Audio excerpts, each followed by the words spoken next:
Pas ditësh tensioni, nënkuptimesh, afrimesh të kujdesshme dhe përplasje e emocionesh, në shtëpinë e Big Brother Kosova ndodhi momenti që shumë kush e priste.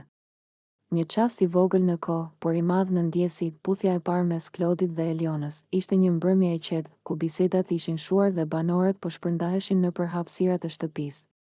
Klodi dhe Eliona qëndronin pranë njëri tjetrit, më afër se kurrë më parë. Shikimet e tyre flisnin më shumë se fjalët, një tension emocional që ishte ndërtuar gradualisht, ditë pas dite, nën sytë e kamerave dhe të publikut. Në një moment heshtjeje, Klodi u afrua. Pa zhurmë, pa teprime. Vetëm një vendim i qartë. Ai e pa Elionën në sy, ajo nuk u tërhoq. Dhe aty, mes ndjenjes dhe pasigurisë, ai e puthi në buzë. Një puthje e butë, e sinqertë, që nuk kishte nevojë për shpjegime.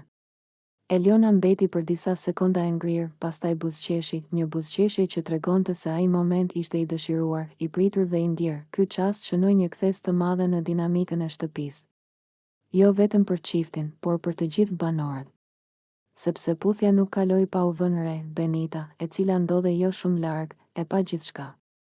Shikimi i saj ndryshoi menjëherë. Nga një vëzhgim i ftohtë, në një vështrim të mbushur me inat, zhgënjim dhe xhelozi të fshehur. Ajo nuk tha asnjë fjalë, por heshtja e saj ishte më e fortë se çdo reagim. Ishte e qartë se ai moment e preku drejt për drejt, duke konfirmuar atë që ajo ndoshta nuk donte ta pranonte. Klodi kishte bërë zgjedhjen e tij, ndërsa Eliona dhe Klodi qëndronin pranë njëri tjetrit, më të qetë se kurrë më parë. Energjia në shtëpi ndryshoi.